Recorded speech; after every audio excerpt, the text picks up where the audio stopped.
Hello students, welcome back in our class. Students, हमने अपना history का फर्स्ट चैप्टर स्टार्ट किया था।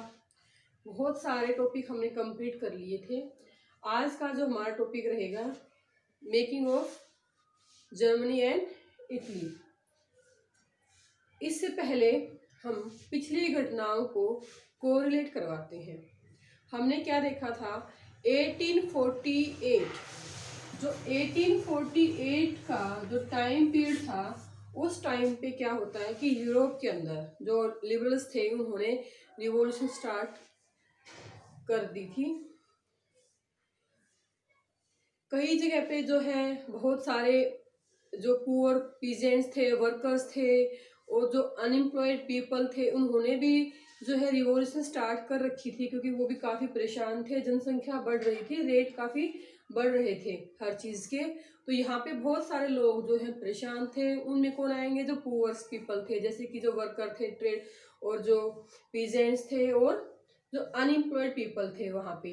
तो एक तरफ तो उनकी रिवॉल्यूशन चली हुई थी, उसके साथ साथ में जो लिबरल्स थे, लिबरल्स में कौन आएंगे बेटा?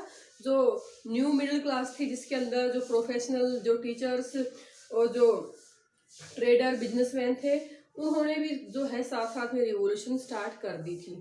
ठीक है, तो एक तरह से यूरोप के अंदर रिवॉल्यूशन चली हुई थी। एक तरफ थी जो पुअर्स की थी और एक तरफ जो थे न्यू मिडिल क्लास की, जो अलग अलग यहाँ पे रिवॉल्यूशन चलाई गई थी।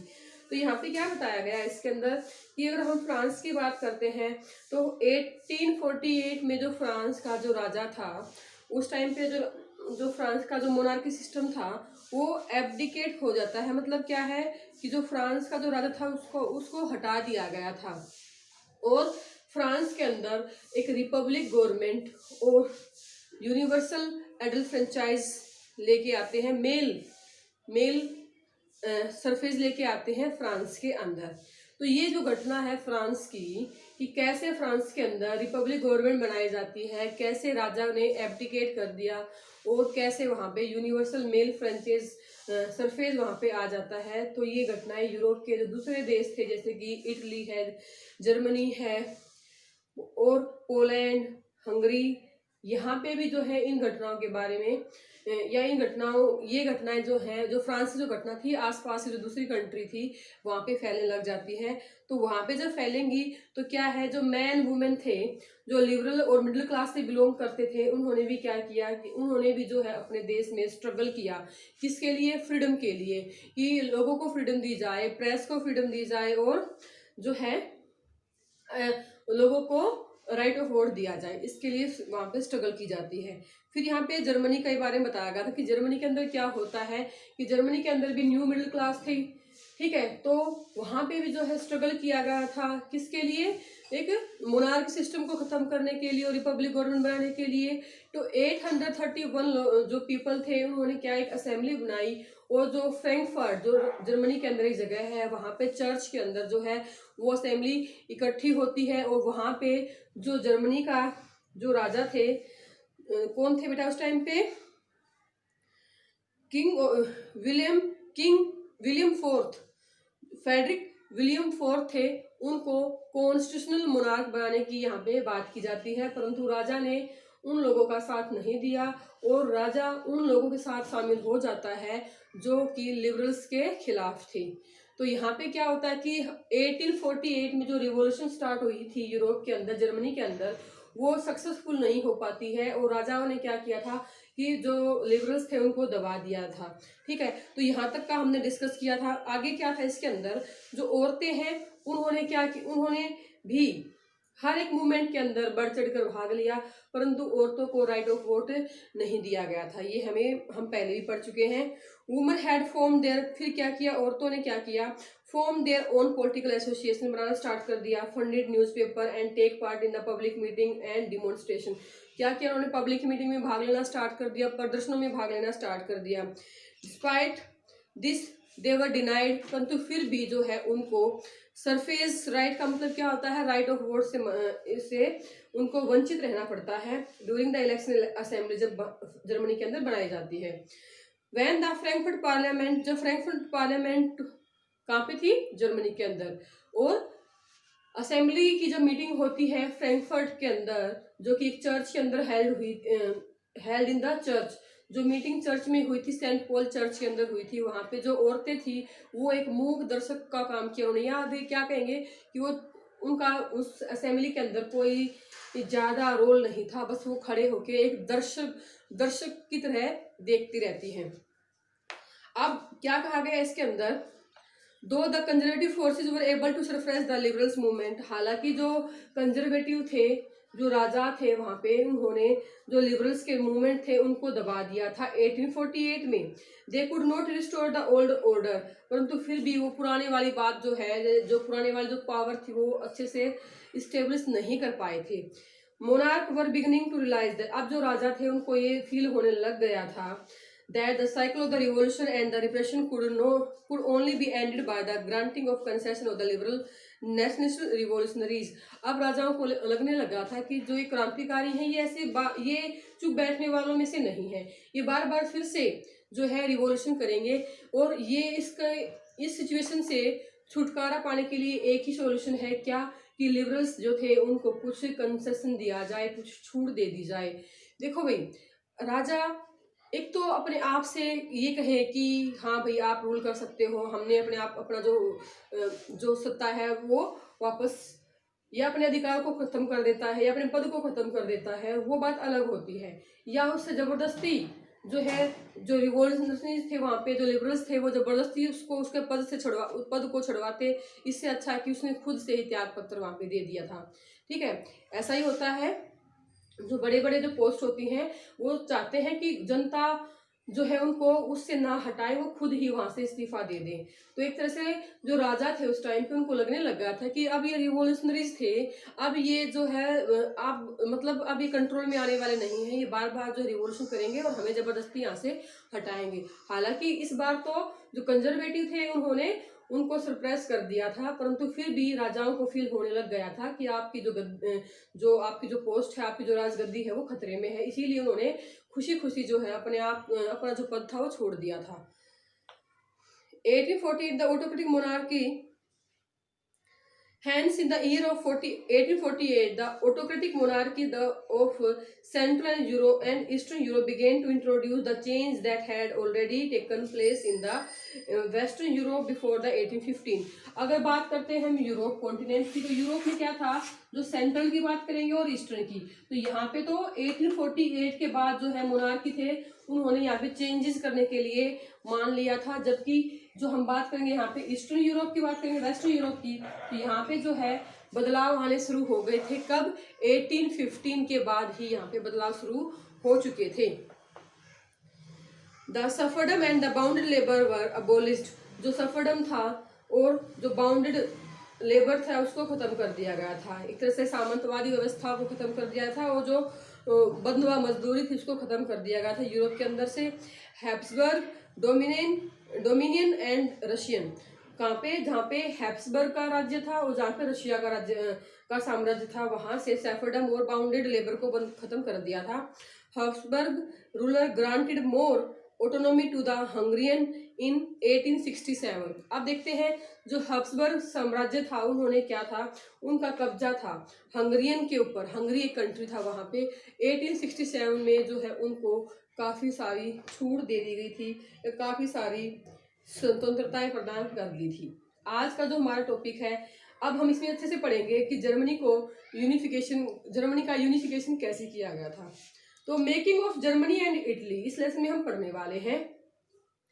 1848, आफ्टर 1848 की बात है, यहाँ पे जो नेशनलिज्म इन यूरोप, जो नेशनलिज्म था यूरोप के अंदर, वो move away from its association with the democracy and revolution, वो दूर होता जा रहा था, किससे, डेमोक्रेसी से और रिवॉल्यूशन से। The nationalist sentiments were often mobilized by the conservative for promoting the state power and achieving the political domination of the Europe। अब जो कंजर्वेटिव थे, जो राजतंत्र वहां पे था उस टाइम पे, उन्होंने क्या किया, जो लोगों के अंदर जो नेशनलिस्ट की, जो राष्ट्रवाद की जो भावनाएं थी उनका प्रचार की, उनका इस्तेमाल किया, किसके लिए, स्टेट पावर को, अपने राज्य की पावर को बढ़ाने के लिए जो है उन्होंने लोगों की राष्ट्रवादी भावनाओं का इस्तेमाल किया है। This can be observed in the process of by which the Germany and Italy came to be unified as a nation. As you have seen, the nationalist feeling were widespread among the middle class of Germany.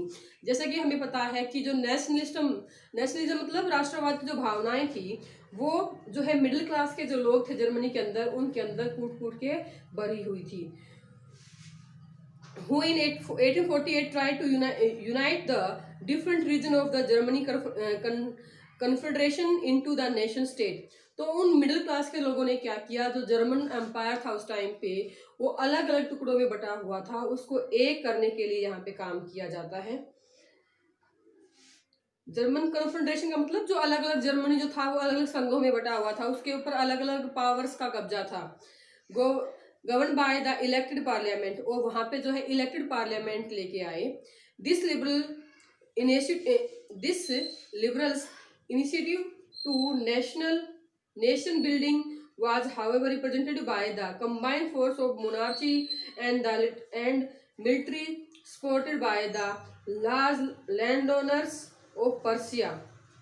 अब ये हमें पता है कि 1848 में जो liberals ने जो मूवमेंट किया था, जो आंदोलन किया था, वहां पे उनको सरप्राइज कर दिया गया था. किसके द्वारा? राजा के द्वारा, मिलिट्री के द्वारा, और जो लैंडलॉर्ड थे उनको भी उनका भी समर्थन था उसमें. तो हम क्या कह सकते हैं, जो 1848 में जो रिवॉल्यूशन था लिबरल्स का वो एक तरह से असफल हो जाता है, परंतु उनका एक महत्वपूर्ण रोल रहता है. कहीं ना कहीं फीलिंग तो थी उसके लोगों के अंदर. जैसे कि हमारे देश में क्या था, 1857 में जो क्रांति हुई थी वो हालांकि वो असफल हुई थी, परंतु उसने क्या था, लोगों के अंदर जो है राष्ट्रवाद की भावना को और भी ज्यादा जागृत किया था. फ्रॉम देन, फिर से क्या होता है, उसके बाद क्या होता है, जब Persia took an own leadership of the movement for the national unification. अब की बात क्या हुआ, पर्सिया ने कमान संभाली है कि हम जो है जर्मनी को यूनिफाई करेंगे. और इस चीफ मिनिस्टर, उसके जो मुख्यमंत्री कौन थे, ओटोमन बिस्मार्क थे. ओटोमन बिस्मार्क ने क्या, जो कि पर्सिया के चीफ मिनिस्टर थे. यहाँ पे एक फिगर उभर के आते हैं, किसका बेटा, ओटोमन बिस्मार्क का. ये काफी इंपॉर्टेंट थे किसके लिए, जर्मनी को यूनिफाई करने के लिए. तो यहाँ पे इनके बारे में देखते हैं. Was the architecture of the process of carried out with the help of the Persian army. तो इन्होंने क्या किया, पर्शियन आर्मी की हेल्प ली है, किसके लिए, जर्मनी को एक करने के लिए. एंड द ब्यूरोक्रेसी, जो नौकरशाही थी, उनकी हेल्प से जर्मनी को एक किया. 3 war over the 7 year with the Austria, Denmark, France. क्या होता है कि 7 साल में 3 युद्ध लड़े जाते हैं, किस किस के साथ, ऑस्ट्रिया, डेनमार्क और फ्रांस. आप पूछोगे इनके साथ लड़ाई क्यों की गई है, क्योंकि इन्होंने जर्मनी के किसी ना किसी पार्ट पे अपना कब्जा कर रखा था. तो जो जर्मनी को यूनिफाई करने के लिए इन पावर से जर्मनी को छुटकारा दिलाया.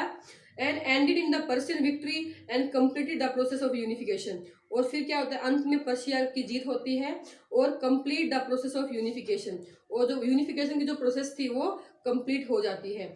इन जनवरी 1871 में पर्शिया किंग कौन थे उस टाइम पे, विलियम फर्स्ट थे. यहाँ पे was proclaim the German emperor in the ceremony held at Versailles. तो वर्साई जर्मनी के अंदर है, ये हमने 9th क्लास में पढ़ा था, वर्साई ट्रीटी. ठीक है, तो जर्मनी के अंदर जो है एक